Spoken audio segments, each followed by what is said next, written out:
What if the next 72 hours decide whether this war turns into something the world hasn't seen in decades? Right now, ships are moving, planes are moving, and somewhere in Washington, one decision is sitting on a desk waiting to be made. Before we go further, do me a quick favor.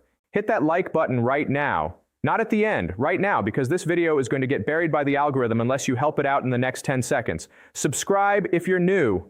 And send this to one person who keeps asking you what's actually happening with Iran, because I promise you, after this video, you'll understand it better than most news anchors on TV. Let's get into it. For almost a month now, the United States has been bombing Iran almost every single night, not once in a while, not as a warning shot. Every night, wave after wave of strikes, hitting military sites, drone facilities, communication towers, and coastal defenses. As of this week, we're talking about 13 straight nights of bombing. 13. That is not a short punishment strike. That is a sustained campaign, and it has been grinding on without a pause. And now, the man giving the orders is telling the world he isn't done. He's openly said he is thinking about a much bigger attack, something larger than anything used so far in this entire war. Not a bigger threat, not a bluff. His own words were that he's close to making that call. So how did we even get here? Let's rewind for a second, because if you only tuned into this conflict recently, the last few months will feel like a blur. Back in February this year, the United States and Israel launched a massive coordinated strike inside Iran. It wasn't just about hitting military bases. It was aimed at the very top of Iran's leadership. And it worked. Iran's supreme leader, the man who had ruled the country for more than 3 decades, was killed in that strike. That is not a small event. That is one of the most significant single moments in the entire modern history of the Middle East. A leader who had outlasted multiple American presidents, multiple wars, and decades of sanctions, gone in a single operation. Iran did not go quiet after that. It hit back. Missiles and drones flew toward Israel, toward American bases scattered across the region, and toward Gulf countries that were seen as supporting the American effort. The Strait of Hormuz, one of the most important oil routes on the entire planet, was shut down by Iran in response. That single move sent shockwaves through global energy markets almost overnight. For weeks, the fighting was intense. Then, in early April, a ceasefire was reached. Everyone breathed a sigh of relief. Diplomats called it historic. Analysts called it fragile. Both of those descriptions turned out to be true at the same time, because that ceasefire never really held the way anyone hoped. There were disputes almost immediately. Was Lebanon included? Was the deal actually being honored?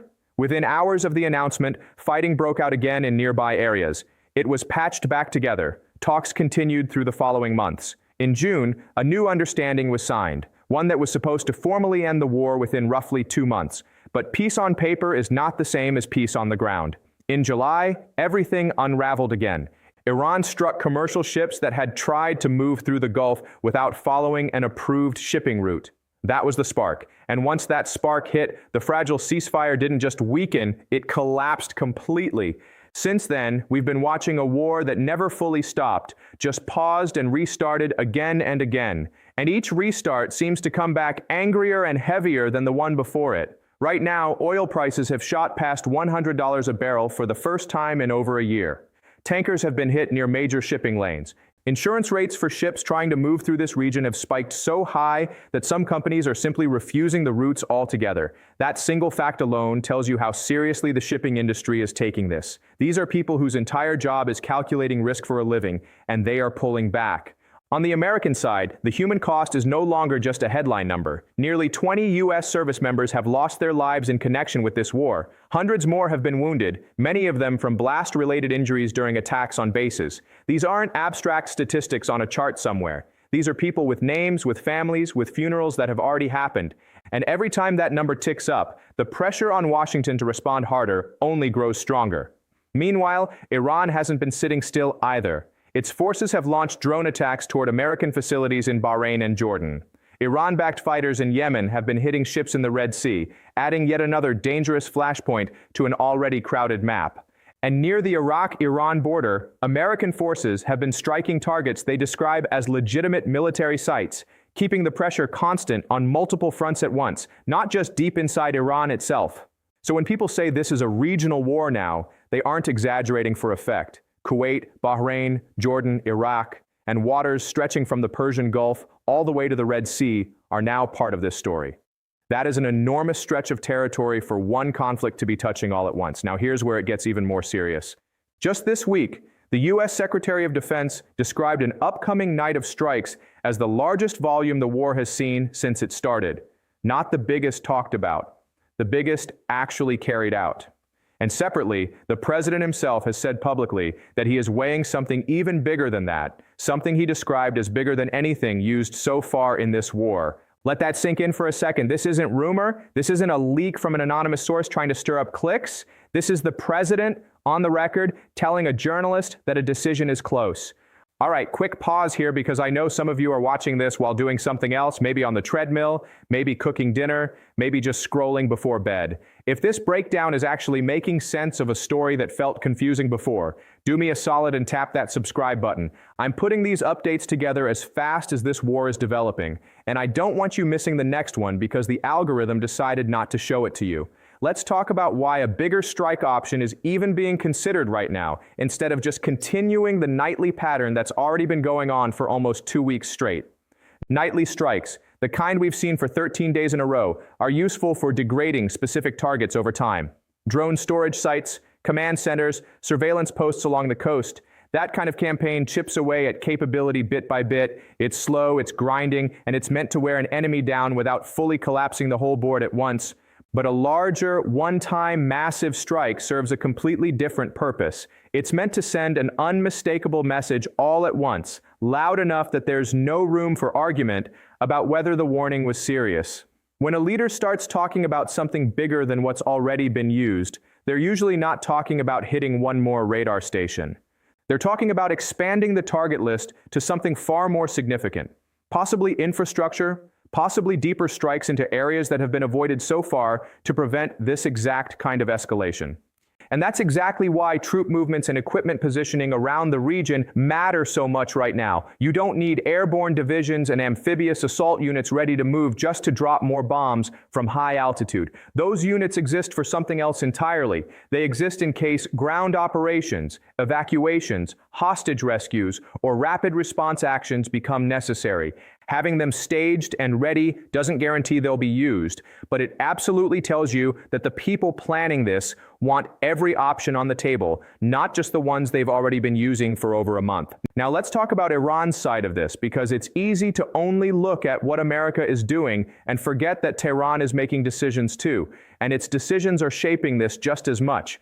Iran, right now, is a country that lost its supreme leader in the most dramatic way possible. His funeral only just wrapped up a few weeks ago, and even that funeral was unusual. It was delayed for months, which almost never happens with a Muslim burial. That delay alone tells you how much chaos and uncertainty has been happening internally since his death. His son has stepped in as the new supreme leader, but reports say he's barely appeared in public. He wasn't even seen at his own father's funeral proceedings. That is not a small detail. That is a signal that leadership inside Iran is still finding its footing, still working out exactly how much control it actually has. And yet, despite all of that internal chaos, Iran has not backed down. If anything, the attacks on shipping, the strikes on Gulf bases, and the continued missile and drone launches suggest a government trying to prove it's still strong, still capable, and still willing to fight, even while dealing with a massive internal leadership crisis at the same time. That combination, a wounded but defiant Iran and an American administration openly discussing bigger strikes, is exactly the kind of mix that historically leads to major escalation rather than sudden peace. There have been ceasefire proposals floated. Countries like Iraq have tried to broker something. Pakistan and Qatar have both stepped in as mediators at different points in this war already, but reports suggest Iran isn't interested in anything that looks temporary right now. And on the American side, officials have publicly said Iran isn't ready to make a real deal either, even while claiming Tehran is quietly asking for one behind closed doors. So you have two sides that are talking about peace in public, while neither one seems ready to actually stop right now. That gap between the words and the actions is exactly where this war keeps living. Let's zoom out for a second and think about what a much bigger strike, if it actually happens, could mean beyond just this one war. Oil prices are already reacting. Crossing $100 a barrel isn't just a number for traders to watch on a screen. That number moves gas prices at your local pump. It moves shipping costs for almost every product that travels by sea. It moves inflation numbers for countries that have nothing directly to do with this war, but depend on stable energy prices to keep their own economies functioning. If a larger strike disrupts the Strait of Hormuz even further, or pushes Iran to escalate its response against shipping lanes even harder, we could be looking at a global economic ripple effect, not just a regional military story. That's part of why this war, even though it's centered on one country, has become something economists, not just military analysts, are watching closely. And there's a human side to all of this that I don't think gets talked about enough.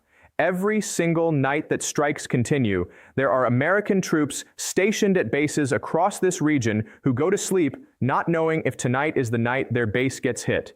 There are families back home checking the news obsessively, hoping they don't see a headline about casualties near where their loved one is stationed. And on the other side, there are ordinary Iranian families living under nightly bombing, with no real say in the political decisions that put them in that position in the first place.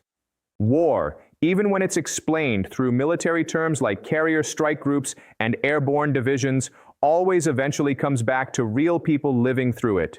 That's true on every single side of this conflict, and it's worth remembering that as we talk about troop numbers and strike counts. All right, one more thing before I wrap this up, and this one might be the single most important part of this entire video, so stick with me. If you've made it this far, you clearly care about actually understanding this story, not just scrolling past headlines. So here's my ask. Drop a comment right now telling me what you think happens next. Do you think this ends with a massive strike that forces a real ceasefire? Or do you think this keeps dragging on the same way it has since February? Pause, escalate, again and again. I read these comments, and honestly, hearing what you all think helps me figure out what to dig into next. So where does this actually leave us? Right now, we are sitting in a moment where nightly strikes have already become the new normal, where troop and equipment positioning suggests the option for something much bigger is being kept ready, and where the person with the final say has publicly admitted he's close to making a decision on an attack larger than anything used in this war so far. That is not a small moment. That is the kind of moment that historians look back on and mark as a turning point, one way or another. Maybe diplomacy pulls this back from the edge at the last second, the way it has a few times already in this war. Ceasefires have happened before, even if they didn't hold. Mediators have stepped in before, even if talks stalled. There is precedent for this pulling back rather than exploding forward. But there's also a very real chance that the next major headline you see about this war isn't about another round of nightly strikes. It's about something far bigger, something that changes the shape of this entire conflict overnight.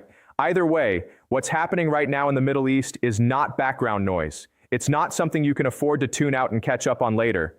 This is one of those moments where the next few days genuinely could define how this entire war is remembered years from now. So keep watching this space, because I promise you, this story isn't slowing down anytime soon. If this video helped you actually understand what's happening instead of just adding to the confusion, that's exactly why I make these. So do me one last favor. Like it, share it with someone who needs to see it, and subscribe so you're here for whatever happens next. Because with a decision this close, the next update might come faster than any of us expect. This has been a full breakdown of where things stand right now. Stay informed, stay careful about where you get your news, and I'll see you in the next one.